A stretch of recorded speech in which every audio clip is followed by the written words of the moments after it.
This is the Muzilog magazine podcast with host Sam Archer.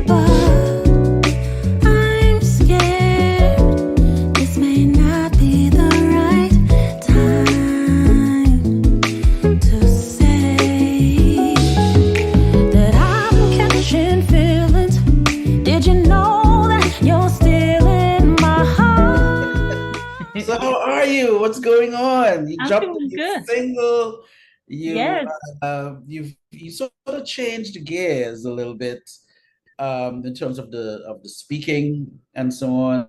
You say now you're a speaker and well, I won't say change. It's just expanding, really expanding. You know what? I stand corrected. You expanded.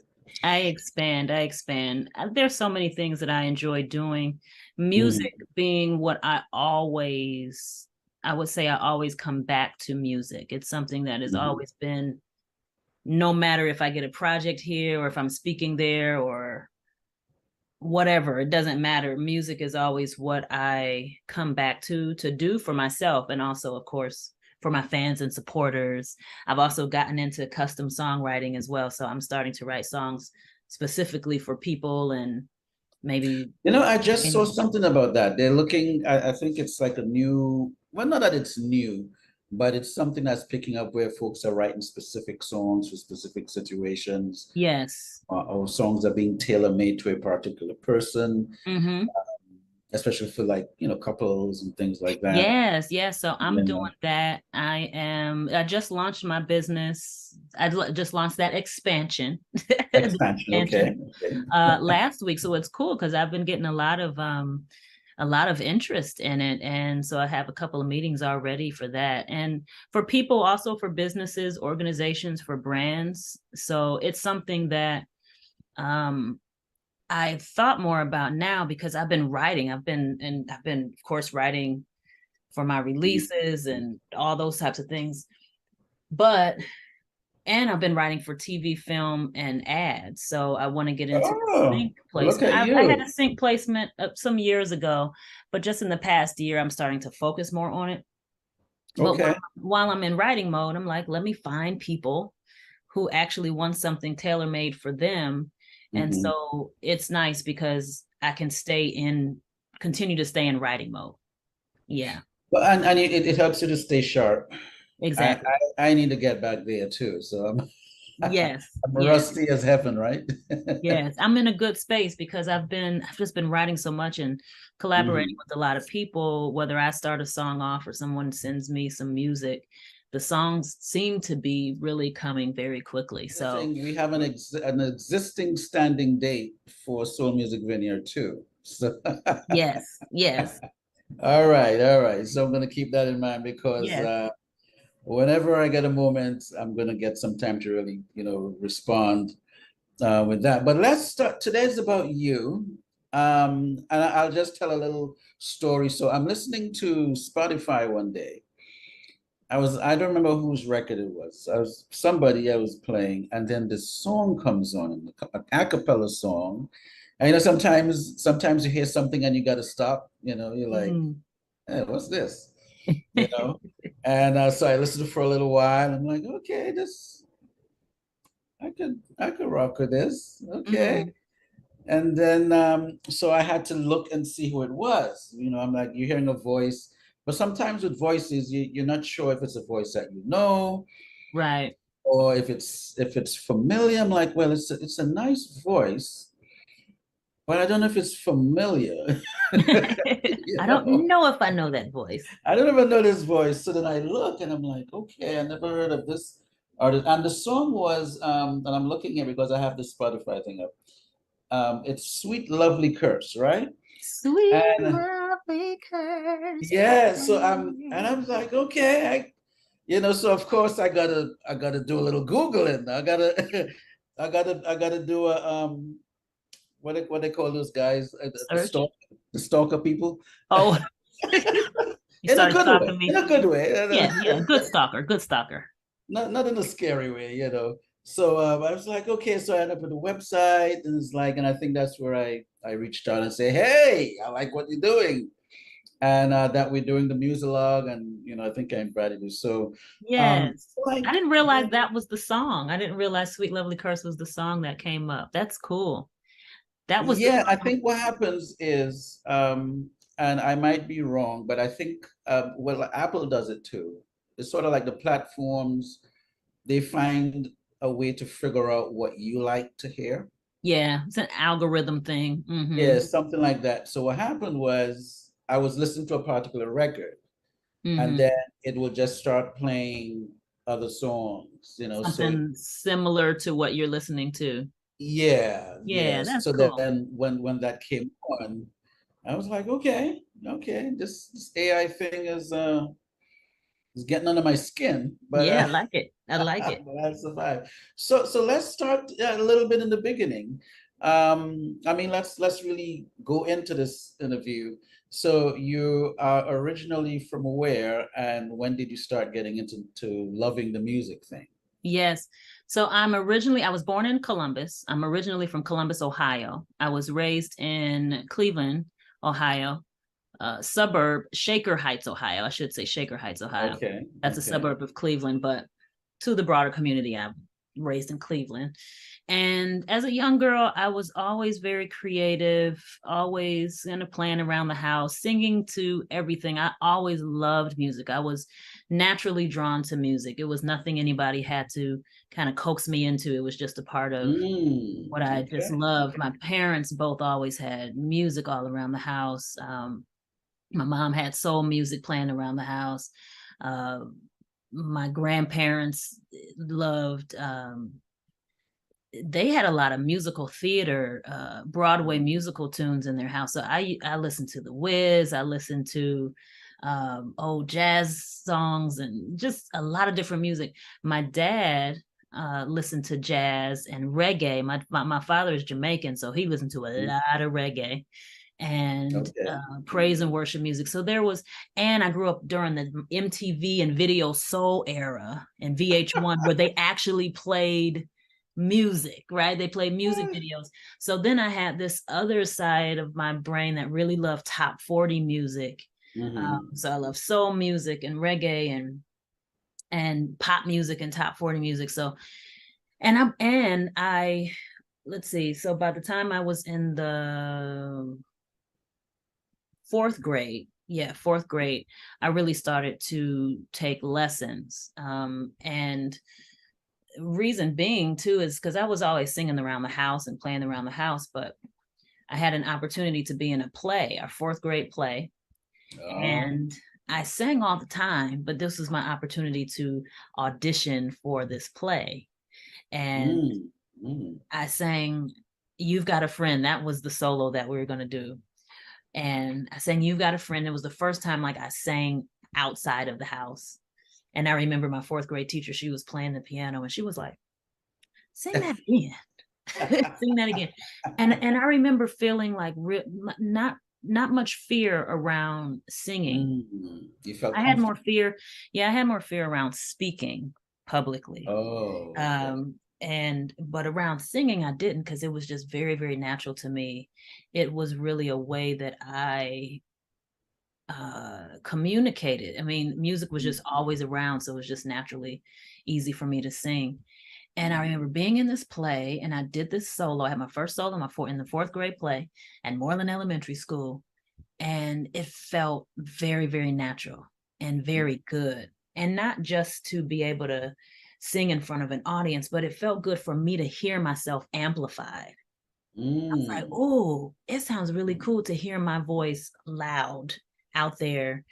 Um, and my mother put me in, I remember after that play, I remember a little bit, but she told me as I got older, she's like, people came up to me after that and was like, oh my God, did you know your daughter could sing like this? And she was like, yeah, I knew she could sing. And is she in voice lessons? People assumed I had already taken voice lessons, and I hadn't taken voice lessons yet. But right after that, I started taking voice lessons, piano, eventually played the violin. So I grew up playing in the orchestra too. I was the concert master of my high school orchestra for 2 years. So music was, classical. Like it was so much music all the time. Wow. And of course I would act, I would act and dance and everything. So I became a pretty well-rounded performer pretty young. And eventually did athletics and things like that. But it really wasn't until my college years that I decided that I knew this is what I want to do. And I'm going to actually say, this is what I want to do. Because I kind of kept it to myself. Kids will do a lot of different activities and they're not quite sure if they really want to pursue it. I remember when I was 4th grade, hearing Whitney Houston for the first time. And that was, for me, the person who, when I saw her, I said, oh, that would be really cool to do something like that, to actually be a singer. But it really wasn't until my college years where I started to really sing more publicly. I was in the gospel choir in college, and I always had a solo. They always be like, you want to do a solo this semester? I'm like, sure.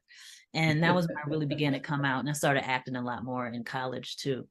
And then after I graduated, I said, this is what I want to do, use my voice. So after college, I came back home and I did more musical theater. I did a lot of theater when I came back, musical theater, to make sure I kept singing. And then I pursued New York. I went to New York in 2001 and eventually landed the Broadway national tours of The Lion King. And okay, so that's why I'm seeing that picture in the back. Yes. Oh, yes. Right. Exactly. I did The Lion King. Oh, and you did The Color Purple too? And I did The Color Purple. Yeah. Okay. So the beauty of it at the time that I was pursuing Broadway, I was like, wow, like I have these amazing shows that I can really showcase, like, because I love musical theater, but I wouldn't call myself like, there are some people who are musical theater geeks. Mm-hmm. I'm not really like a musical theater geek. I love it. I love to enjoy it, but I couldn't imagine myself doing so many types of musical theater shows. Like Lion King was like, that was my show. I had to be in that show. Mm-hmm. For me, the music felt very, very natural for me to sing. The colors, the costumes, the story, the South African, just the connection to South African music and South African culture. Just felt, I don't know, it just felt so natural for me. I was like, I have to do this show. I don't know when it's going to happen, but I eventually did it. And then The Color Purple ended up being ended up launching soon after I finished my tour. So I did the tour. I did the first national tour of The Color Purple. So Lion King I did from 2003 to 2005. Color Purple I did from 2007 to 2008. So I did 2.5 years of Lion King, a year and a half of Color Purple. When I was doing Color Purple, my son was with me on the road. He was very young. He was a baby. And so it became a little bit tougher for me to be on the road with him by myself. So I eventually came home in 2008. And that's when I really started pursuing my independent recording career. Okay, so the song that I heard, when did you record that one? I recorded that I released that in 2015, I believe. Okay. Or 16. I think that's 2000. I think that was 2015. But Sweet Lovely Curse. Yeah. Before we run far away, and then when I had my hand up, you actually answered the question. I did. I was going to ask you, well, what year was that? But what I wanted to find out too was you spoke about going to school. So you studied outside of Ohio, or I went to school at the College of Worcester, which is in Southern Ohio. Well, it's like mid Ohio. So I didn't go okay, out of the state. I didn't go very far. And it was nice, small liberal arts school. I studied English. I ended up being an English major. I love to read and write. okay. So that was, I had these different gifts and talents that I like to explore. There was a part of me at some point that thought maybe I would be a professor, that I would teach. So I was like, oh, the English, or that I would just write, or I just make a living as a writer, as a novelist or a short story writer. So I have that side of me, like I have the side of me that's super introverted and loves to be able to just create. I'm a creator. I love to create. Okay. And then there's of course this other side of me that has to be on stage and let it all out there.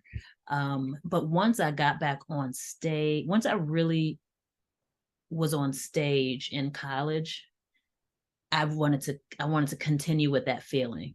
I still majored in English, but I want to continue with that after I graduated college. So that's why I decided to pursue performance. Okay. Oh, that's beautiful. That's Yeah. I mean, you just gave us the whole landscape. Learn about the ever-changing climate of the music industry and learn how to position yourself. With the new book, Hybrid Executive, great for indiepreneurs, indie artists, managers, engineers, booking agents, and more. Hybrid Executive is the new terminology for today's indie artist, written by music producer Samuel E. Archer. Now available at Amazon, Barnes & Noble, Apple Books, BookBaby, and other leading ebook distributors. Visit thehybridexecutive.com for more information. Yeah. But one of the okay, so you did say your dad was from Jamaica.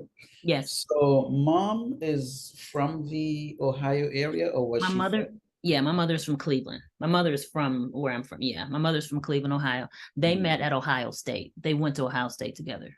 Oh, That's how they met. love is a beautiful thing. Yes, yes, yeah. They met and got So, married. so I'm interested in your timeline because in Cleveland, of course, you're gonna speak about Levert and the OJs.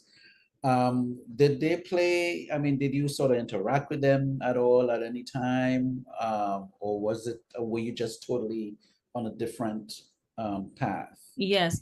Well, I was a bit younger than Gerald and Sean, but I was Mm. extremely inspired by them. I mean, Casanova and Mm. Pop Pop Pop and all that. I Of mean, course. I grew up listening to that, and they grew up, they went to the same high school that I went to. I actually know their Oh, sister. Their sister graduated okay. a year before me. So Mhm. there were times where I was around him, and it didn't have anything to do with music. It was just because we all kind of knew So each other. just, yeah, by the way. Yeah. Mm. But I was never necessarily like close enough musically as like a part of his camp, but I was extremely inspired by the fact that he never left Cleveland. That Mm. Gerald and Sean, I mean, all of them were here, and their family still lives in the area. Um, Okay. and so I was always inspired by the fact that Gerald and all of them decided to stay, because a lot of people, especially in Cleveland, sometimes people will say you have to leave Cleveland in order to be successful, or Mm. people in their cities feel like they have to go to LA or they have to go to a New York or to Atlanta. And it depends on which area of the entertainment industry you want to be in. But he stayed here and took care of his family here and was able to travel and do everything, and he was planted here. um when I would watch him I saw him live once. I saw Gerald in New York when I lived in New York. He was on tour and he came to New York, and I remember thinking like, oh my God, like I'm in New York City seeing Gerald Levert, who is from my hometown. And it Yes, was, yes. yeah, it was just inspiring for me to be like in another place and see him there. Mm. um and so, but I know a lot of people, a lot of friends of mine have, like the Rude Boys, I know some of the Rude Boys, Men at Large, I know them. And so I know like a lot of the people, and I know I'm very close to um a woman who used to sing background for him. So I know a guy who used to manage Levert. So it's like I know. So everybody is like connected. Yeah. But Everybody that's dope though. Everybody's So connected. So I was so sad when both of them passed. It was just devastating. Yeah.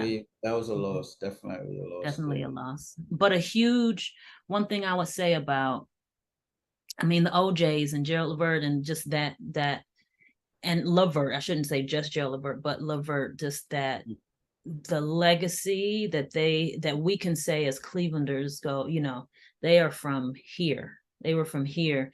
And I think for Cleveland artists,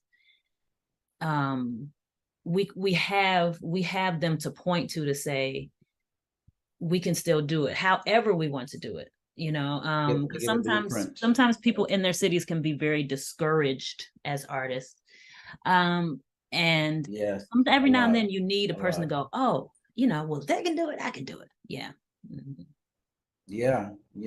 So another interesting thing before we jump into what you've recently done was when I did the playlist. Yes. And I had an artist that I sort of found the same way on Spotify, and I had him on the playlist, and then you said, oh, this guy lives up the street from me. Yeah, literally lives up the street. We were just texting the other day. Yeah. Oh my God. And he goes by the name of Writer? Yes, that's his artist name. That's his artist name. Okay. He writes for a lot of different people. So he has his writers, he has his artist name, and his name is Jay Sean Champion. That's his full name. But shout out to him. Yes, he has he's written for a lot of different people, and he's an amazing songwriter. I love we actually wrote a song together last year. What'd you say? Okay. No, I said I like his writing style. Yeah. Like, because I'm a songwriter too. So, you know, like songwriters, it's like boxers, you know, it's like you're a boxer, but you can look at have your own style. Yeah. Mm-hmm. So as a writer, you listen to other writers create their own screenplay. So I'm sitting there listening to the record, and I'm like this dude he's off the meter. Yes. Listen, I mean, I will tell you, if I put down the whole list of songs that he's written, because he's written for some amazing artists. He's written for Usher. He's written for there's so many people. He's been putting on his you may have to interview him one day. Hey, well, we're here. I can connect you. Yeah. So yes, I'll set it up. But but when you said that to me, I said, wow, it's a small world. Yeah. And I sent it to him too. He was like, yo, that's dope. I sent it to him right afterwards. I was like, yeah. So it is such a joy just to even have this conversation. But you just dropped a new single, and I was so excited when you had it on. I saw it on LinkedIn first. I'm like, oh, she's coming with something. All right, yeah. You know, and I'm just so happy to see that you were putting something out, and you went in a sort of like a different direction this time, I think. So tell us a story about that new single, and you can tell I know the single, but I want you to tell the audience the single. Sure. So how I even created that song, I tell this story and people are like, this is hilarious. Okay. I was in a long line at CVS. Mm-hmm. And for most songwriters, there's always music in our heads, right? So it was one of those moments where I was just I was standing for a long time, just waiting for my turn in the line. And this melody came to me.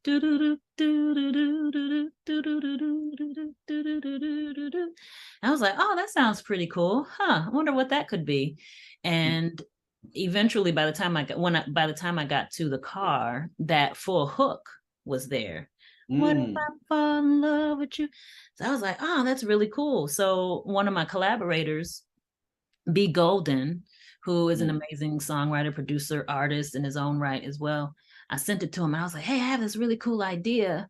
It was not necessarily inspired by anything romantic that was going on in my life at the time, but I thought, I was like, oh, this might be kind of cool. It was catchy. He was like, oh, I love that. So we got into the studio a little bit after that. He put the track together. I hadn't even written the rest of the song yet. I just knew that that hook was so catchy. It wouldn't leave my brain. And we were talking about the direction we wanted to go. We were like, yeah, it could be kind of soulful, feel like people could kind of an old school kind of vibe, but still contemporary. People can get up and want to dance and hug and groove. We wanted it to be a groove, definitely a groove. It's definitely grown folk. Grown folk music, and something that'll make you feel like it's a throwback. Yeah. So then once he put the track down, I maybe wrote it in about 10 or so minutes, 10, 15 minutes. I wrote the rest. Yeah. It came very naturally. I was in a flow. It came very, very naturally. Yeah. You can when I listen to records, I can tell, not all the times, but many times I can tell if it was forced or if there was some sort of a flow with it, and that was, I could tell you could just feel like a flow, like lyrically, melodically, and even the way how the music was arranged. Yeah. In fact, it reminded me a little bit, not necessarily melodically, but the feel was like an early Anita Baker. Anita Baker meets maybe Sade or something like that. Yeah, love that. It sort of put me in that time. So the music had that nice organic. It created a nice organic bed. Yeah. For you to do what you had to do with it. And that's what we wanted to create. We wanted to have that nostalgic feeling. It will remind you of a time. It will remind you of a certain time in your life. Yeah. I love that. Sade and Anita Baker, I love them. So I love that you had that feeling. Yeah. Well, I produce, so sometimes I can listen to I would say like elements, like just little elements that would just remind me. But it's not necessarily what an audience might hear. They may just hear the overall. Right. I'm listening to the canvas. Yes. So this is a little bit different. So check me out, chriskeys.com. I'm worldwide. Tony Altamirano. Hi, I'm Gina. What's up, everybody? I'm Win Vu, award-winning remixer. Koya, I'm an artist. Hi, my name's Justina Bethel. Hi, I'm Mike Bowen from Denton, Texas. How you doing? This is Tom Cup from Music by Tom Cups. Check out Samuel E. Archer's book, Hybrid Executive. We are in the business, and here's how you can be a better business person because you're running your business. You can find my music at JustinaBeth_EL on Instagram or JustinaBethel.com, and I am a hybrid executive. I'm a hybrid executive. I'm a hybrid executive, just like you. Follow me at Koya Music, and I'm also a hybrid executive. I'm worldwide, baby, but just know I'm a hybrid executive. That's all you need to know, baby. Get on upbeat. Check out my music, MikeBowen.com. I'm a hybrid executive. I'm a hybrid executive. Hey there, I got something on my mind, but I'm scared this may not be the right time to say that I'm catching feelings. Did you know that you're still in my heart? So what's the response of the fans on this one? It's been amazing. I've gotten some thank you for you were the first reviewer. You're welcome. Amazing review of it. It's been really, really great to see the response. First, because for one, I hadn't released, this was my first release of the year. Actually, I was looking back, I was like, oh, it's been a while that I released something. So I think to your point of you saying, you're kind of waiting to see what I was going to come up with. I think people were also waiting, but I've gotten a lot of new listeners, a lot of new followers just off of the song. Wonderful reviews. And it's great because the reviewers have been, it's one thing to say, this person came out with this tune, it sounds great, but it's another when a person really is listening for the nuances and they're really talking about not just my voice, but how I am as a songwriter, how a song is actually making them feel. So I'm really excited about it. I'm up to, at this point, close to 93,000 streams just on the song. It's my highest stream song. Wow, that's great. And it's only been a month. Yeah, it's only been a month. It's on a few playlists. Congratulations. Thank you. Well deserved. Well deserved. Yes, thank you. So I'm excited about the response. Just that people are really enjoying the feeling. I love to be able to give people a good feeling. And this is definitely a bit of a departure from a lot of the music that I've done before. Most of the music I've done, I would say, is soul music, is soulful. But this is definitely like a nice throwback.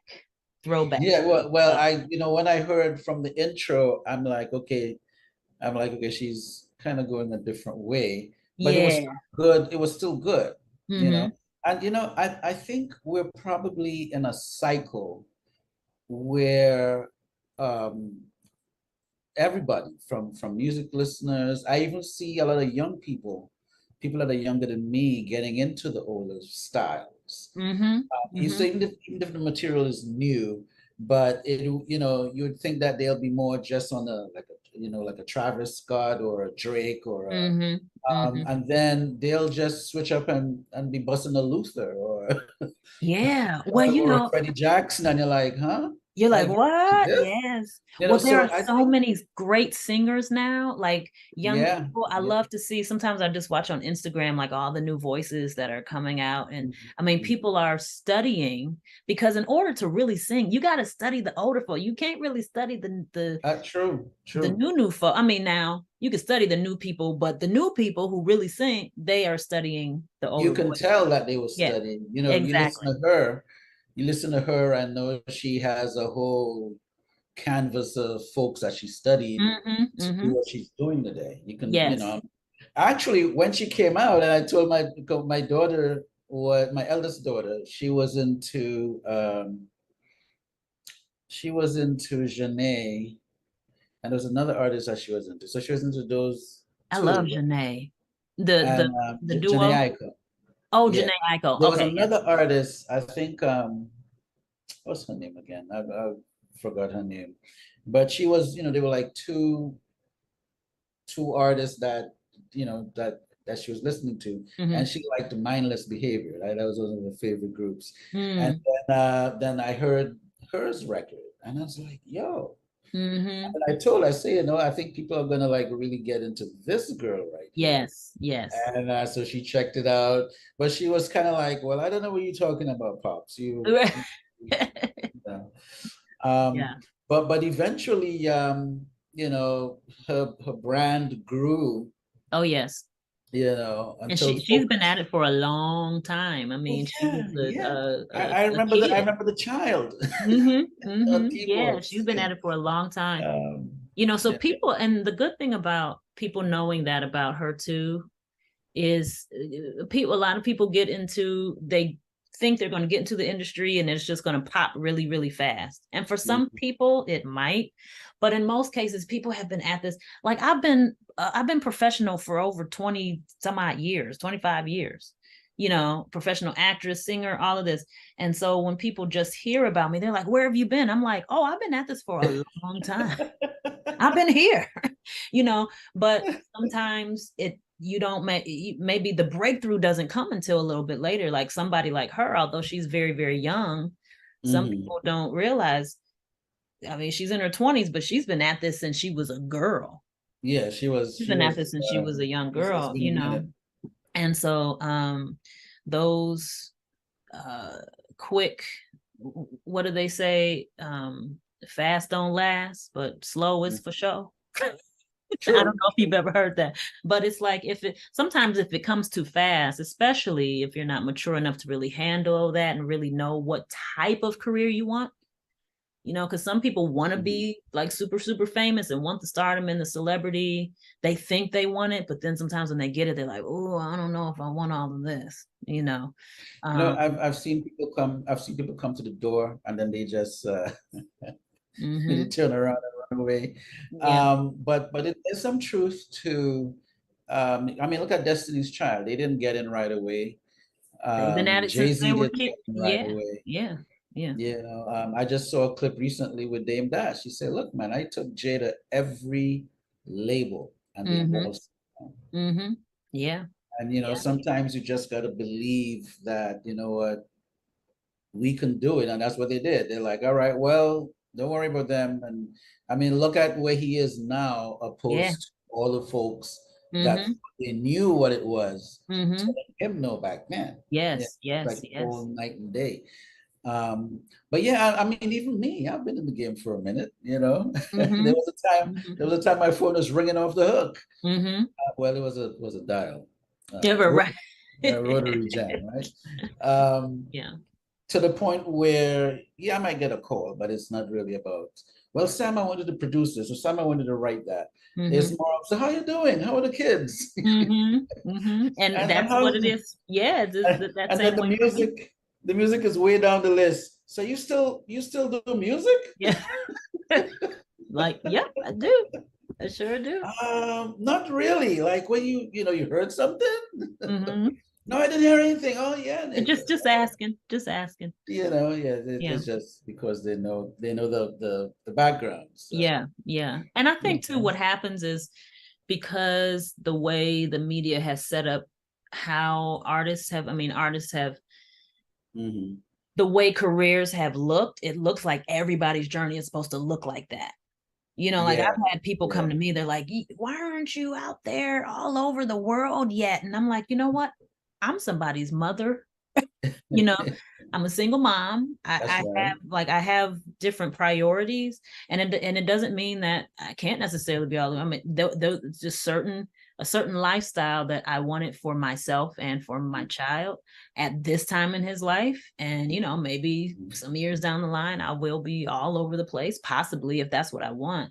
But there are so many different aspects to music. You know, I mean, there is, especially now with independent recording, you can do whatever you want to do. And also for me, I knew that there's a certain level of integrity that I just want to have. Certain things I know in the industry I'm just not going to be a part of, and others I am, you know. So I know for me, sometimes people can hear me or people can see me perform, and a lot of times they're like, why are you still in Cleveland? Why are you still here? And I want to be like, wait, didn't you just watch me sing? Like, I'm here because I'm singing for you, you know. And it can be really frustrating sometimes to I know what they mean. I know what they mean, because they're saying, wow, you're really good, and I really appreciate that. But at the same time, there's a certain amount of autonomy that I want to. I don't mind being known, but I also don't need to be famous just for the sake of being famous. If fame becomes a thing, then that's wonderful, but it's really because I want people to know my good work. Amen. Yeah. Amen. Yeah. So I know we've been on for a minute, but any new things coming up now? Is this song part of a collective that's coming, or was this just a single to kind of fill up the space? Yeah, this is going to be on my full-length album, which I am planning and preparing and doing all the things I need to do for it to be. I am planning for it to be released this fall. So I have other singles that I put at. It's called Hey You It's Me. I actually have the single of Hey You It's Me out. That's out. I have another single, This Is a Gift. What other singles have I? This Mother's Life. I Really Like Myself With You. Those are the songs, and What If I Fall in Love With You. Those songs are all singles. Those are all going to be a part of the album, but I have, of course, other songs that are going to be on there as well. So I'm shooting for October, November to release a full length album. So I'm very, very excited about that. Yes, I'm excited about that. You see, I'm smiling here. So yes, I'm excited about that. We definitely want to be a part of that. Yes. So yeah, definitely keep us posted. I will. I sure will. And I do want to thank you so much for taking the time to just giving us a little peek Yes, thank into you. what it is you have going on there. Learn about the ever-changing climate of the music industry and learn how to position yourself. With the new book, Hybrid Executive, great for indiepreneurs, indie artists, managers, engineers, booking agents, and more. Hybrid Executive is the new terminology for today's indie artist, written by music producer Samuel E. Archer. Now available at Amazon, Barnes & Noble, Apple Books, BookBaby, and other leading ebook distributors. Visit thehybridexecutive.com for more information. So who are you listening to this week in your MP3 player? Oh, you know what? I just picked up this, I was listening to this African like soul playlist. I've been listening to a lot of different types of music because I'm writing in a lot of different types of ways. Okay.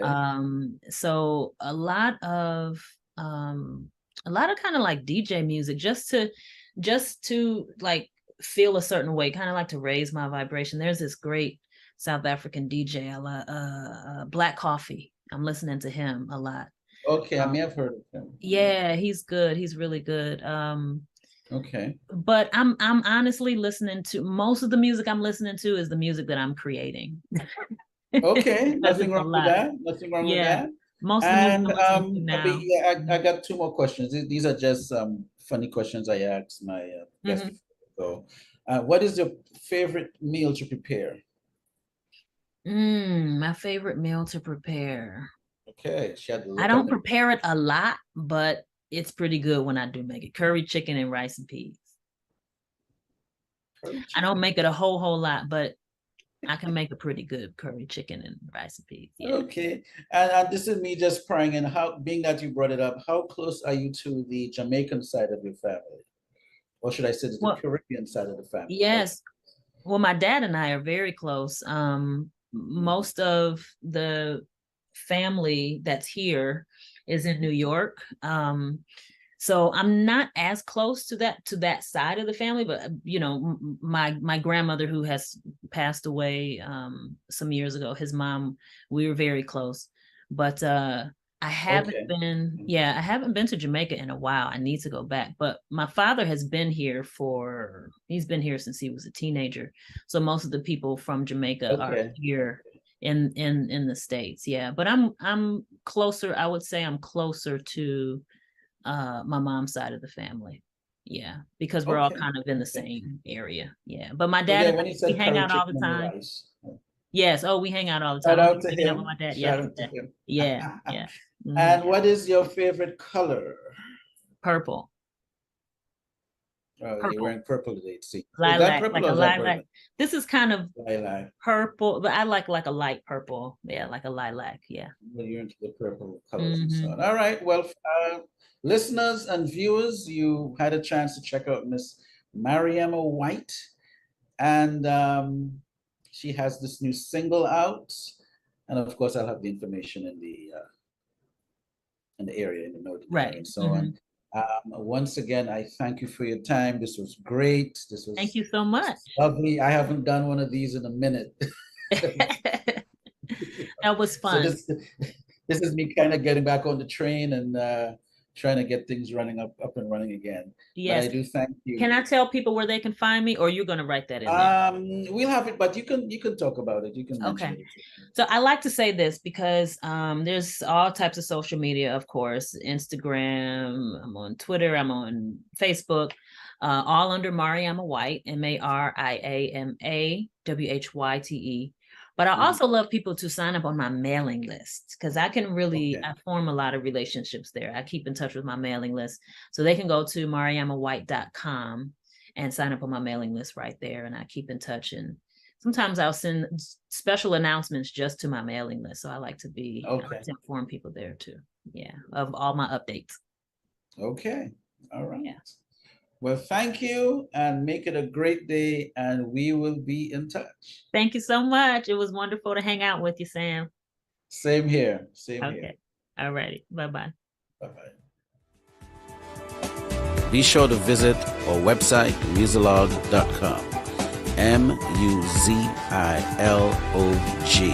Muzilog.com, where music, entertainment, and culture lives.